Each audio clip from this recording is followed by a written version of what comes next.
Bismillahirrahmanirrahim. Assalamualaikum warahmatullahi wabarakatuh.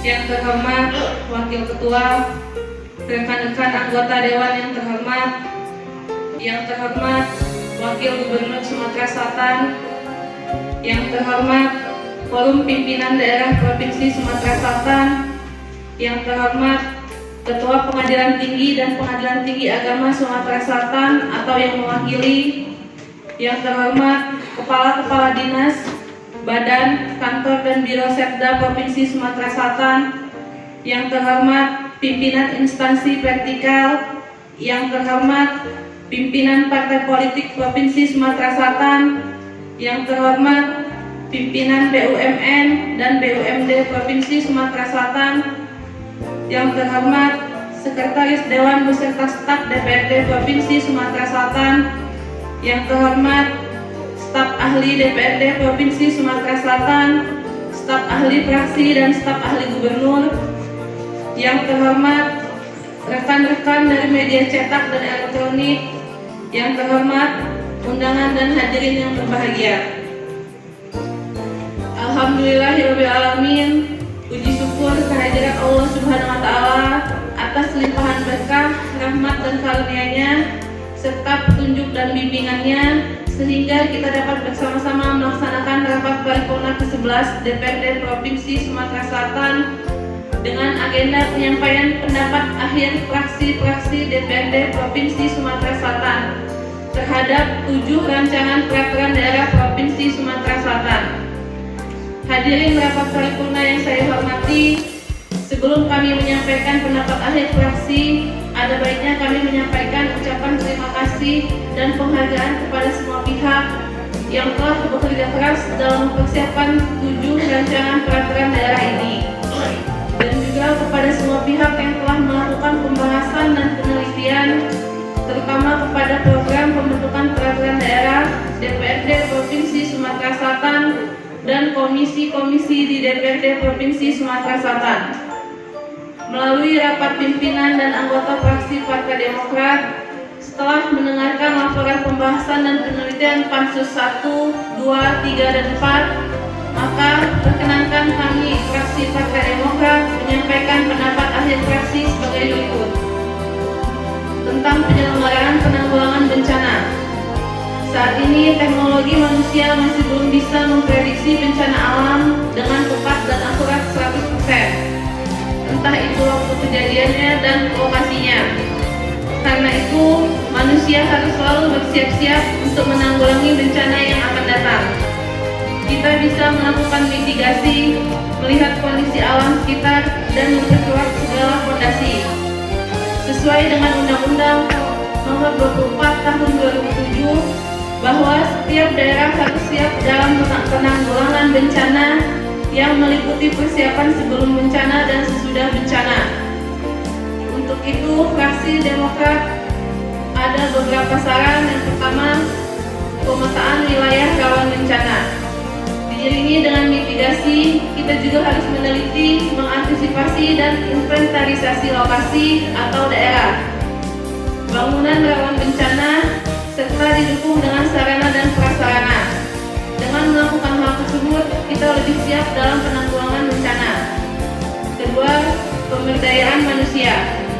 Yang bisa menolong kita dari bencana untuk pertama kalinya adalah kita sendiri. Oleh karena itu, masyarakat kita yang berada di daerah rawan bencana harus diberikan pendidikan penanggulangan bencana. Membentuk relawan di daerah rawan bencana, ada membuat klaster binaan seperti pemerintah provinsi, pemerintah kabupaten, sampai ke perusahaan-perusahaan. Yang ketiga, terakhir kita meminta anggaran di BPBD untuk ditingkatkan guna untuk persiapan pra-bencana dan pasca bencana. Tentang pengelolaan hutan produksi dan hutan lindung Provinsi Sumatera Selatan, berdasarkan keputusan Presiden Nomor 32 Tahun 1990 tentang pengelolaan kawasan lindung. Kawasan lindung adalah kawasan yang ditetapkan dengan fungsi utama melindungi kelestarian lingkungan hidup yang mencakup sumber alam, sumber daya buatan, dan nilai sejarah serta budaya bangsa guna kepentingan pembangunan berkelanjutan. Kawasan lindung mencakup juga hutan lindung yang memiliki ciri khas dalam melindungi kawasan sekitar maupun kawasan di bawahnya. Hutan ini berguna dalam mengatur tata air, mencegah banjir dan erosi, serta memelihara kesuburan tanah. Sedangkan hutan produksi adalah kawasan hutan yang mempunyai fungsi pokok memproduksi hasil hutan. Indonesia memiliki 129 juta hektar kawasan hutan, lebih dari setengahnya atau sekitar 72 juta hektar berupa hutan produksi. Sisanya masuk ke dalam hutan konservasi dan hutan lindung. Sementara Sumsel memiliki hutan produksi seluas 1,9 juta hektar. Betapa pentingnya hutan lindung dan besarnya potensi ekonomi dari hutan produksi, maka sangat dibutuhkan sekali adanya perda ini yang akan menjadi payung hukum untuk pelaksanaan kerjasama pemanfaatan hutan lindung dan hutan produksi dengan harapan dapat mendorong pertumbuhan investasi, percepatan pembangunan hutan produksi, pengendalian degradasi hutan, dan pencegahan kerusakan hutan, serta peningkatan perekonomian masyarakat.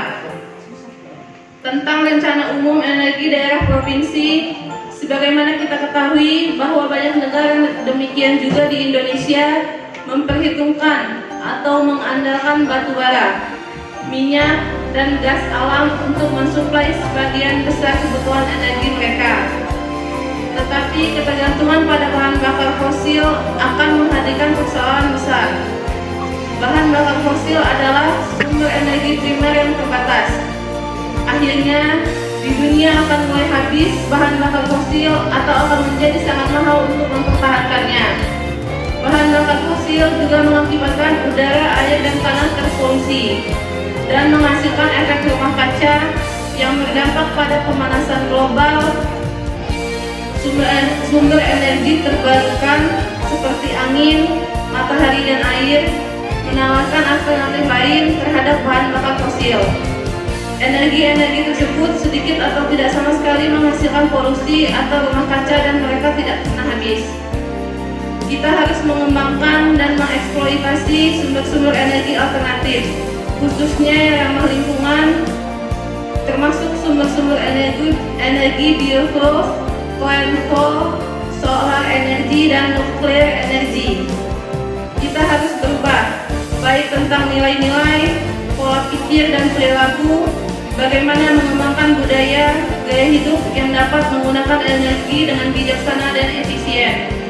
Sumber-sumber alternatif tersebut memerlukan waktu untuk mengembangkannya, karena membutuhkan waktu persiapan yang cukup lama sebelum betul-betul siap menggantikan bahan bakar fosil. Oleh karena itu, mulai dari sekarang untuk mengembangkan energi hijau,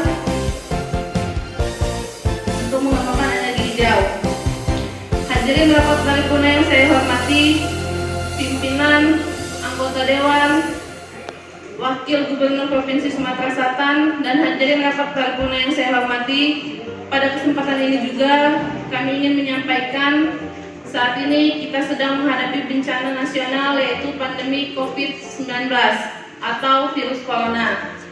Kami meminta pemerintah Provinsi Sumsel untuk fokus dan serius dalam menghadapi virus corona ini.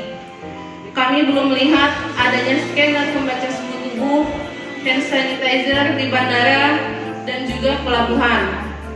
Untuk itu, kami meminta pemerintah provinsi segera berkoordinasi dengan pihak terkait, yaitu Angkasa Pura, Dinas Kesehatan, dan dinas terkait lainnya, untuk segera mensikapi permasalahan ini dengan melengkapi persyaratan yang sudah ditentukan oleh WHO.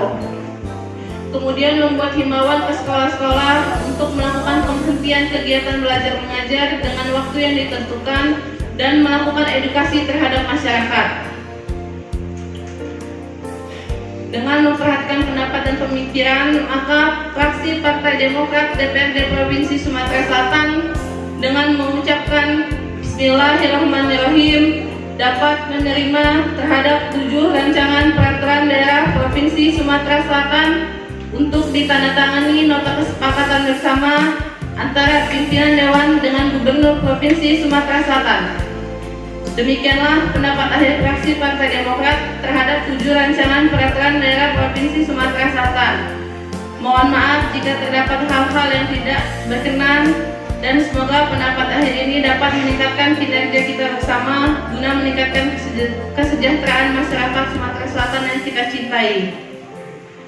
Wabillahi taufiq wal hidayah. Wassalamualaikum warahmatullahi wabarakatuh.